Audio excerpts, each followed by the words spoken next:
Dans des lives circulant sur des réseaux sociaux, vous avez pu constater que certains psychopathes s'attaquaient directement à moi, me citant nommément, me qualifiant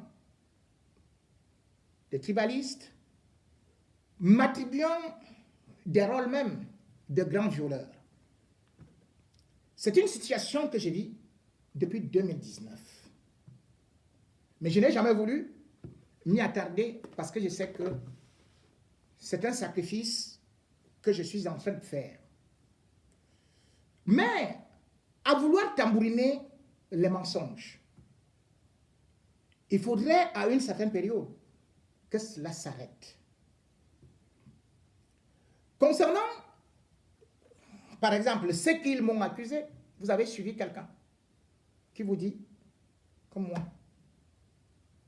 J. Remington, j'étais tribaliste. Je suis tribaliste. Je devrais vous dire que c'est depuis 1995 que j'ai été adopté par M.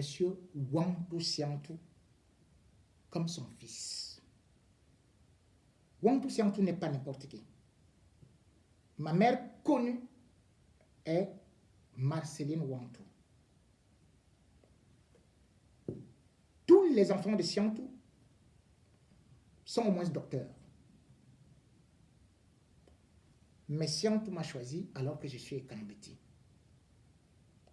Siantou est-il idiot? Je devrais vous rappeler que M. Wangtou Siantou le sien est professeur de physique de classe exceptionnelle, diplômé en management, option formation des formateurs de l'université de Pittsburgh. Il est le premier noir à corriger le bac.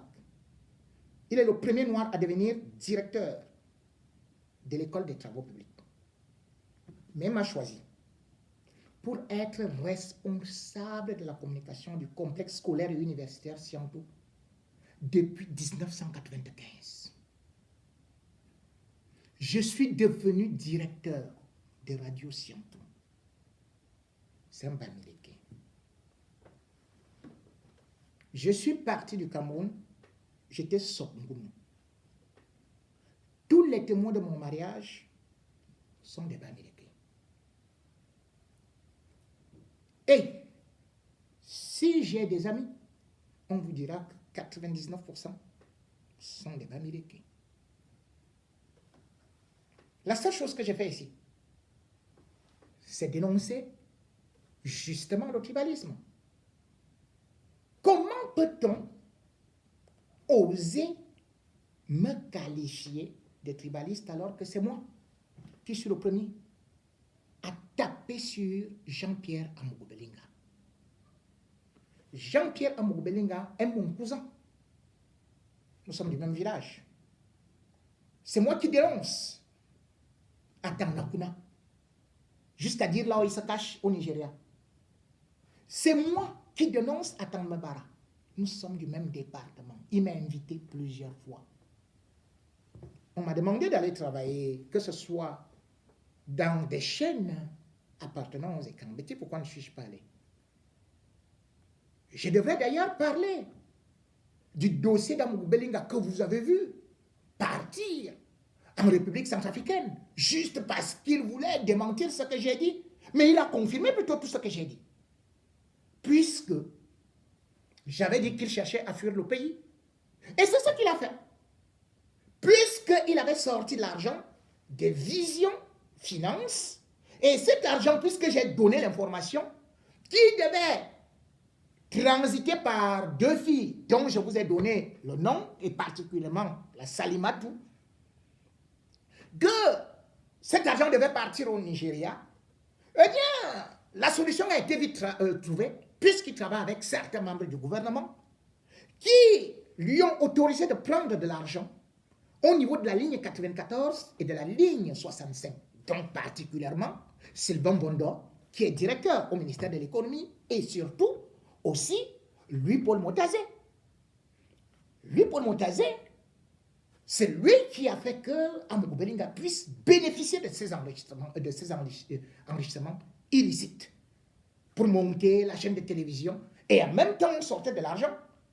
Et à une certaine période, on a voulu confier cela à Finance Bank. Je me souviens d'ailleurs que j'avais eu une information que Dupont Moutazi était parti voir le directeur de cette banque-là, à Yaoundé. Et il lui avait dit qu'il a bien peur, il ne sait pas comment il va justifier un tel dépôt. C'était des milliards. C'est pour ça qu'il se décide à créer ce qu'on va appeler Vision Finance, qui est en fait une façon de blanchir de l'argent. Et puisqu'il était donc en train de sortir cet argent, et qu'on pouvait, et d'ailleurs, je vois les mille banques, oui, il peut vous dire qu'il avait été alerté sur cette transaction, mais il avait eu peur d'aller dans la maison du directeur général parce qu'il se disait que peut-être que si on arrive là-bas, on va trouver qu'on a déjà déplacé de l'argent. Parce qu'il y a quelqu'un, un informateur qui avait donné, qui avait livré ce scoop-là. C'était une parenthèse. Il est donc parti. Il vous dit qu'il est parti faire des affaires et tout. Puis il revient au bout de moins de 24 heures. On vous dit qu'il est parti faire des affaires. Mais vous avez vu ce qu'il y avait dans le vol, le jet, c'était des mallettes. Vous faites un aller-retour. Ces mallettes, qu'est-ce qu'il y avait? C'est la même tenue que vous avez. Et vous partez avec les responsables de Vision Finance ou la responsable de Vision Finance alors que vous faites un aller-retour. À quel moment a-t-il fait des affaires là-bas? Parce que cet argent a maintenant migré en RCA, ou bien évidemment c'est lui qui est actuellement le président et que Amadou Belinga a connu à travers Bokolomban. Parce que c'est Bokolomban, le PDG de Sokaep, que Amadou Belinga va découvrir, ou bien va plutôt connaître Touadéra. C'est Bokolomban qui avait rencontré Touadéra dans un vol. Ils vont sympathiser et Touadéra va confier justement Bokolomban à aller rencontrer son premier ministre. Sauf que quand Bokolomban revient de là, celui qui faisait les produits pétroliers, je vous le rappelle, il est l'ami de Amadou Belinga. Il va lui parler de ça. Et c'est comme ça que Amadou Belinga va chercher, lui qui était déjà avec l'ancien ministre des Travaux publics, il va chercher à aller maintenant en République centrafricaine, sachant que c'était un bon réseau à travers une chaîne de télé, de radio et tout ça, pour recycler l'argent de ces grands bandits du gouvernement. Voilà pourquoi est-ce qu'il est en République centrafricaine. Voilà pourquoi est-ce qu'il est reçu par Touadéra. Parce que c'est l'argent du Cameroun. Voilà pourquoi est-ce que Touadéra est mal à l'aise. Amadou Belinga, regardez, il est à côté du président. Il lui porte des lunettes noires, Mais ce n'est pas les lunettes de braqueurs, de gangsters. Et puis, à quel moment ils ont fait des affaires? Et il revient immédiatement. Et puis, les mallettes sont partis où? Il allait directement à l'hôtel. Mais quelqu'un qui va directement à l'hôtel, c'est pour quoi faire? Alors qu'il a des bureaux là-bas. Si c'était pour une affaire, comme il dit que non, je suis parti blâmer les gens du Haut Conseil de la Communication, ce qui est déjà incroyable. Vous avez été suspendu le 11 mars 2022 parce que vous ne parveniez pas à vous acquitter de certaines quittances. Vous ne parveniez pas à respecter la loi. Et puis c'est le chef de l'État qui intervient encore pour lever la suspension le 14. Et vous dites que les gens du Haut Conseil de la Communication, exactement comme au Cameroun, sont venus vous présenter des excuses. Vous imaginez qu'ils peuvent le faire gratuitement? Que Touadéra va faire accueillir Amadou Belinga gratuitement? C'est l'argent du Cameroun qui va là-bas. Ce qu'il a fait là, parce qu'il cherchait vite à partir avec cet argent, eh bien, il a profité que Jipou Bingono a déjà parlé. Et il va avec Daffy Duck. Et ils ont traversé. Ils sont partis déposer. Vous avez vu combien de postes ils ont fait pour un simple voyage précipité? Mon Dieu, cet argent, je vais y revenir pour vous donner encore beaucoup de détails. Par rapport à l'enquête qui avait déjà été confiée au CED, à la demande du secrétariat général sur instruction du chef de l'État. Mais comme le chef de l'État lui-même aujourd'hui est un dormeur et n'a plus les mêmes capacités, on peut donc profiter aujourd'hui pour vider toutes les caisses de l'État et surtout que les gens se disent toujours que peut-être à 17 h, tout peut tomber et tout peut mal arriver. Donc c'est quelque chose comme une mission qui partait faire pour qu'il n'y ait pas de preuves. Vous ne pouvez pas aller en République centrafricaine et vous rentrez le même soir. Mais non, c'est parce que justement, il reçoit une autorisation de ceux qui sont à la présidence. Et parce qu'eux-mêmes, ils savent que, non, va vite cacher nos choses. Parce qu'ils travaillent ensemble, parce qu'ils bouffent ensemble, parce qu'ils ont volé ensemble. C'est l'argent du gouvernement qu'il s'agit. Et c'est pour cela que ceux qui tout le temps disent que moi, j'ai pour les bingano, je suis donc infiltré. Mais je viens dénoncer qui? Mes frères.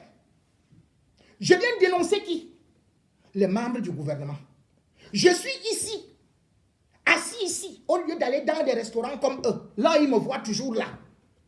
Moi, je suis ici, en train de vous donner des informations, en train de recouper. Qui me paye? Si Paul Biya pouvait me payer, si Amouk Belinga pouvait me payer, est-ce que je serais ici en train de parler? N'est-ce pas, je serais en train de voyager aussi au Cameroun? Vous croyez que la tombe de mon père, de ma mère, ne me manque pas? Que mes frères ne me manquent pas? Vous croyez que c'est difficile de tourner le dos et de dire que moi aussi, je cherche à vivre? Vous connaissez combien de fois j'ai repoussé des offres et que j'ai dit à plusieurs fois que si jamais quelqu'un avait un tout petit élément contre moi, il m'assommerait. Ce gouvernement publierait cela dans les réseaux sociaux. Mais ce gouvernement préfère utiliser ceux qui sont attachés à Ketia Cortés, ceux qui font sa propagande et ceux qui veulent absolument tuer le combat de Maurice Kamto. Ceux qui savent que je communique et que je mets à mal le régime, c'est ceux-là qui sortent pour venir insulter mon intelligence, insulter votre intelligence. Ai-je besoin de venir critiquer Paul Biya chaque samedi? Et je suis avec Paul Biya. Ai-je besoin de venir insulter mes frères? Et on me qualifie de tribaliste. Ce sont eux, les tribalistes. Je suis un patriote. Je suis un homme intègre. Je l'ai prouvé au Cameroun. Je suis un journaliste. Ne l'est pas qui veut, mais qui peut. Parce que j'ai prouvé. Être à RFI, à RTL, Première Radio de France, aller demander s'il y avait déjà eu un noir là-bas. Être à Direct 8, être à Groom Radio, être à Direct 8 ou bien à LCI. Vous croyez que c'est facile? Je l'ai fait par ma probité morale. Je l'ai fait parce que je vaux quelque chose et parce que les gens croient en moi. Je l'ai fait parce que j'aime mon pays. Et quand je brille, c'est pour mon pays. Ceux qui veulent me salir sont uniquement comme des hiboux. Ce sont des sorciers. Et ces sorciers, je vais les dénoncer.